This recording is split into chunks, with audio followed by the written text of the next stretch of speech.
It's like I haven't. See, you can't say anything because you don't watch a lot. So you have a lot of shows that you can catch up on, and you be satisfied. Well, I'm marathoning One Piece right now, so that's yeah. That's one show out of like actually probably about 50 good Well, shows. actually, afterwards, what's it called? After I'm done, like right now all I'm doing is catching up to the dub for One Piece. So when I'm done with that, I'm gonna start watching like a lot of shows. Like Tyreek, he actually recommended me JoJo's Bizarre Adventure. I was debating on watching that. Like he told me about it. Like I knew what JoJo's Bizarre Adventure was mainly because the villain drops a steamroller on you as his main as his main signature attack. So I knew it from that. But he told me personally that the show is like amazing. Yeah, the show's good. It's just I'm debating on watching it. Oh, I forgot to invite you. But yeah, he told me to watch it. So after I'm done with One Piece, I'm gonna watch that because it's only like 60 or 70 episodes. And if I'm able to watch like 300 episodes for One Piece in like the span of like a month, I'm pretty sure I could watch 70. Please, I can do it in a night. You could that's like that's a Saturday night for you. That's a weekend for me. I mean, the most I've watched for One Piece in one day was like 40 episodes. That's not surprising. Yeah, so that was the most I was able to do for One Piece. But so after JoJo's Bizarre Adventure, I'm gonna watch Cowboy Bebop and then Ghost in the Shell. Cowboy Bebop's a show again that I want to watch, but that opening. I hear it's good. I hear it's really good. Like that. It's boring. But the show's boring. No, the opening. No, I know the show is good. It's just I look forward to the show in the opening. Are you? It's Oh, like, oh yeah, it's true. Yeah, especially like the for me, opening is one reason boring. why I could go on with One Piece is because the openings are just so damn good. But like after after we record, just look up the opening. It's literally a jazz track. But I mean, then again, what's it called? Isn't the OST in Cowboy Bebop what's it called? Mostly just jazz music. Yeah, I mean, then again, what's it called? Pirate Warriors has a heavy emphasis on jazz music, and I love the entire soundtrack for this. I'm pretty sure I'll love what's it called? Cowboy Bebop soundtrack. it's not a soundtrack. It's like okay, the opening of a show is meant to draw you in. That is true. Yeah, Full Metal Alchemist Brotherhood did that really, really good. A lot of shows do that. Like Yep. any show, any decent show. Actually, I'm gonna be perfectly honest. What's it called? Around the time when Funimation got One Piece, what they what's it called? When they were airing it on Toonami, they dubbed opening 3, and that was the main reason why I watched the show back in Toonami because of opening 3. It was just so damn catchy. Yeah. And That's also right. because also Naruto. I think Naruto they also showed Naruto opening 3. It was It was um no, it wasn't three. It was I know which one you're talking all I about. know is that I think the song is called Go. It's made by the same people that did the song for Dragon Ball Battle of Gods. No, I know what song you're talking about. Yeah, It's something about fighting dreamers or whatever. I don't remember the name of the song, but it wasn't opening three. It was like But yeah, opening four, I believe. when is it? It was one. It was like one of the early openings for the first half of the show. But I remember I watched Naruto because that opening was catchy. Wait, I'll head down the center. Yeah, I got the side.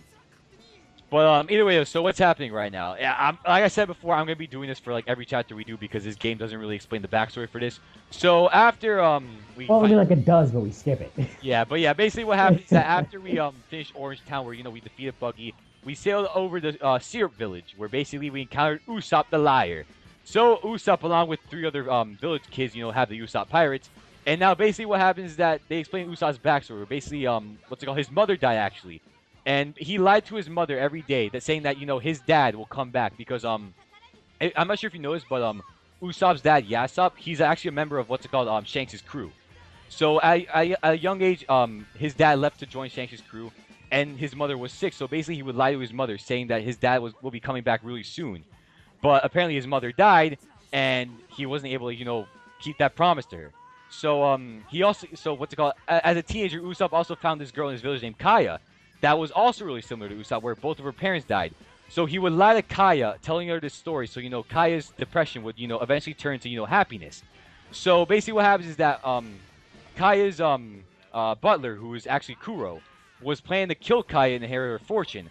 Apparently, Usopp found out about this plan and tried telling Kaya that, but she wouldn't believe him. So now Usopp, along with Nami, Zoro, and Luffy, are creating a plan to stop Kuro and save the entire village and Kaya's life. Don't forget Mihawk. Oh, what? And Mihawk, yeah. So that's essentially the entire story of the Secret Village arc in one time. Plus, also, Michael Jackson appears in this. So yeah. Okay. Yeah, what's it called? What's it called? One of Kuro's pirates named Django. He's essentially not Michael Jackson. So he appears in this, and he's basically a hypnotist that sucks at his job. Wow. Yeah, I'm not even joking. You don't know how many times this guy had one job to hypnotize Kaya, and he ended up hypnotizing himself. Okay, you take those two. I'll take the one on the left. Yeah, I got this over here. I got Fire Rain Hell. Booyah. Oh, cool. I'm So King. Sniper King, blah. No, when playing the game again, like, I do realize it does get repetitive and, like, you get that boring feeling, but you also have that motivation to just, like, keep going. Exactly. It's just, I don't know what is it about this. I don't know It's just what they these did. characters. It's just like, it's just motivation right there. I don't know what they did, but, like, you've experienced this too. It's just like, you can't stop. I mean, then again, when you have a game where you play as a pirate that can stretch his arms and limbs at will, a swordsman that uses 3-sword style, a perverted cook that is literally the textbook definition of a gentleman, a girl who has, puberty beyond belief where her breasts could literally grow like 4 sizes in the span of like 500 episodes, a sniper with a long-ass nose, a reindeer that could transform at will. It's just something like that where, you just feel motivated to play as these characters. Yeah, but the second game had the exact same thing, and we were tired after 2 chapters. Because the story is bullshit. I'm just going to say it right now. Well, no, we knew that. We knew that going into it, but it just... Well, I mean, like, one arc was interesting from 2, and that was when the entire crew gets taken over. But then that was the entire focus of the game. Plus, just going back to all these places, like when I go back to all these places, I want to do like the main story because, one thing One Piece does get right is the story. Like, all these places because something awesome always happens in these places. But like, when you go back because, your crewmate's taken over, kind of ruins the entire purpose of, that main entire, like, story arc. And holy crap. I'm gonna be honest, I don't remember much from the second game because I don't think they're really... Yeah, me neither. All I literally remember was that, we went to Skypiea, then we went to Punk Hazard, then the entire crew got taken over, and then the one cutscene I remember was... all I remember is Punk Hazard because we went there so many fucking times. Yes. No, but the one cutscene I do remember from that game is, it was in Ini's lobby when Sanji was, like, beating the other crap out of everyone, and all of a sudden Robin appears, and this guy's like, I might be taken over, but no, I cannot hit a woman. And I was like, holy crap, that's like chivalry beyond belief right there. Yeah. Oh, I love that taunt. Crossing of arms. What? I cross my arms. Ow. Well, you see, I strike a manly pose, but then Usopp's legs shake, and also I point at people, so yeah. I tip my hat. You tip your hat? It's time like this where, I really wish Usopp has Rubber Band of Doom from the show. And yes, he literally has something called the Rubber Band of Doom. I'm not surprised. It's just I won't get the reference. No, it's just that whenever Usopp is like, having a combo, like he always shouts out his attacks, like, like every anime character does. But the way he shouts out his attacks, it's just so funny that like, you just can't help but just like laugh because like there was one moment where Usopp was attacking a wall because like there was a wall needed to be breaking down. So he was literally just like, Usopp Hammer, Firestar, Rubber Band of Doom, Usopp Hammer, Firestar, Rubber Band of Doom. It's just the way he said it. Wow. It just makes me really want the Rubber Band of Doom to be like an actual attack from in this game. But whatever, I'm okay with this. May we hope for the 4th game or a special attack. Which I was telling you this before, but I really cannot wait until the 4th game comes. I can, cause I got several RPGs coming my way. Yep. No, but it's just the fact that they're going to be adding so much crap. They're going to be adding Gear 4th.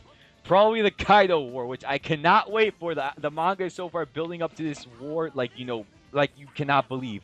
You also got other characters like Barto, which, I'll explain more later. You got, a lot more fights. You got the actual Doflamingo fight this time, which, it was pretty awesome. Yeah, I got my Dynasty Warriors fix with Hyrule Warriors Legends and... You're actually buying Legends? Dude, it's 3 free characters, and it's Hyrule Warriors for the Wii on the 3DS. Yeah, with true. all expansion packs. Oh yeah, that's for right. It's all $40. And $40, yeah. When's that coming out next year, right? Next year. Well, next year, I'm not gonna in lie, January, I'm I already have my yes. main game for that month, so I'm good with that. January? Yeah, Final Fantasy Explorers. Ooh, another RPG? Yep. No, it's like Final Fantasy Explorers. It's like Monster Hunter, but with Final Fantasy characters. Remember that game I was telling you about a few months ago? Wait, what are we supposed to do? We're running out of time. Oh no, what's it called? All we gotta do is just defend Usopp, which is me. Zoro. Yeah, I'm saying right in front of me. We need Zoro. What? Zoro needs help. Oh crap. Don't worry, Zoro, I'm a coming. Ugh. Yeah. Where are you? Did you already help him? No, I'm nowhere near him. That's why I told you to get him. Zoro, where are you? Oh, there you are. He's right there. Look at where I'm at the map. I'm nowhere near him. Hey, cool. Usopp leveled up.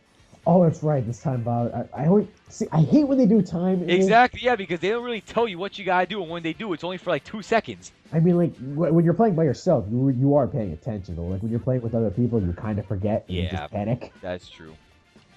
And Usopp Hammer. There we go. And then you realize then you don't understand why you fail and you're so confused. And then you're angry. Especially during the dream logs. Like, holy crap. Another thing this game got right, telling you what to do, compared to the second game with Thriller Bark. Oh, yep. Yep. The fog not telling you to meet. Oh my god. And guess what? The fog is back in this game. It's not bad. You just had bad luck.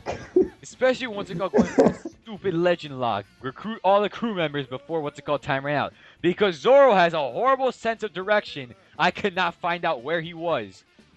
Dude, he was on the beaten path. I didn't know. No, for me, he wasn't. No, he was like running around in circles, like all the way back at the beginning.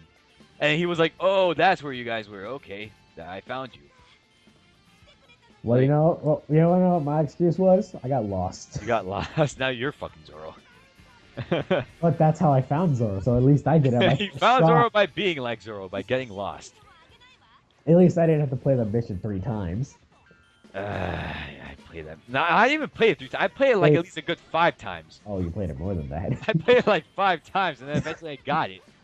Like I remember, I needed your help with some treasure events, and you're like, Josh, good luck when you get to this mission in this treasure event. It's like, which one? Like the one where you have to recruit everyone? It's like, oh, I already did that. Like, what? You did that? No, the one that got me really bad with that mission was Oars. Was the one where it involved like Oars. Oh, Jesus Christ! That mission.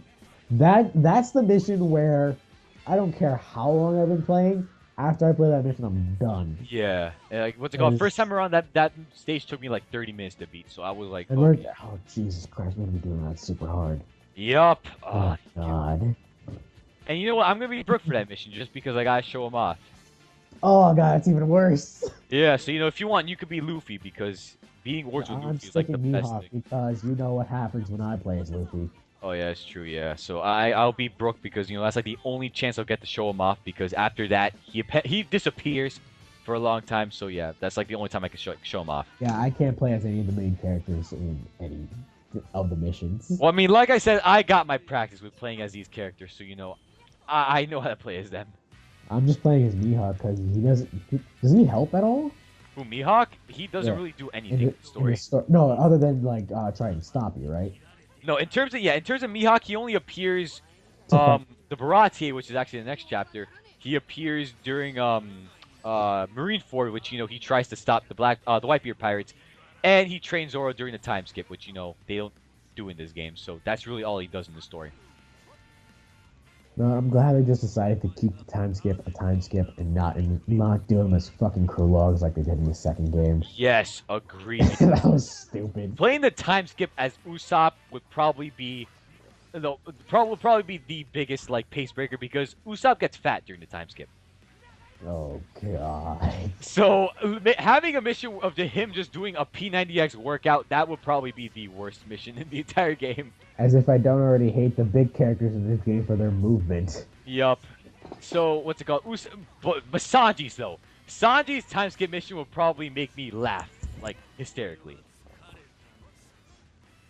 No, I'll tell you why. But so you know what Okama is in the Japanese culture, right? Nope. A crossdresser, like Mr. 2. Okay. So you know how Sanji's a big pervert, right? Yeah. The biggest twist of irony for Sanji is that during the time skip, he was sent to an island where who he originally thought was Oh full yeah, of you told beautiful me about women. this. You told me about this. Apparently, it was full of cross-dressers. Yeah. So literally, 2 years of him was just running for his life from these cross-dressers that were trying to convert him. That was probably the most funniest place, like That would be, like the most funniest episode see, I've ever. it'd be funny, but it'd be boring because all we do is just run away and make sure we don't get hit by any of the But enemies. hearing Sanji scream like for pain for like the wrongest reasons is just so funny. Yeah. But let's see what else. Chopper, he almost gets eaten by a tribe. Nami studies weather. Brook eventually joins a cult. Frankie becomes a gentleman. Actually, no, he blows up his face. So that's why he becomes a giant robot. Yeah, he blows up his entire face. Zoro trains under Mihawk, which that'll actually be a really cool chat. Basically, Frankie is that character like you can't tell if he does steroids. no, he just built himself an entirely new body, which I still Yeah. cannot get used to. I think it's fine, especially like if you played like going in having no knowledge, especially in the second game. Thought it was pretty fucking badass. Yeah, but I really cannot get over. I'm still getting used to Frankie's body. Like I don't hate it, I just can't get used to it. But I love this right here, Gum Gum Bell. Wait for it. Wait for it. Wait for it. Ooh yeah.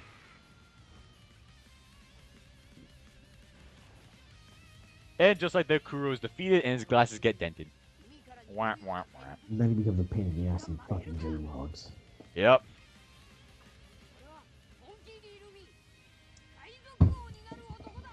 I don't understand like why Kuro was the main villain for the dream log. Like he was the main villain for dream log. Yeah, Kuro was like the one guy that always betrayed you. It was like so stupid. Yep.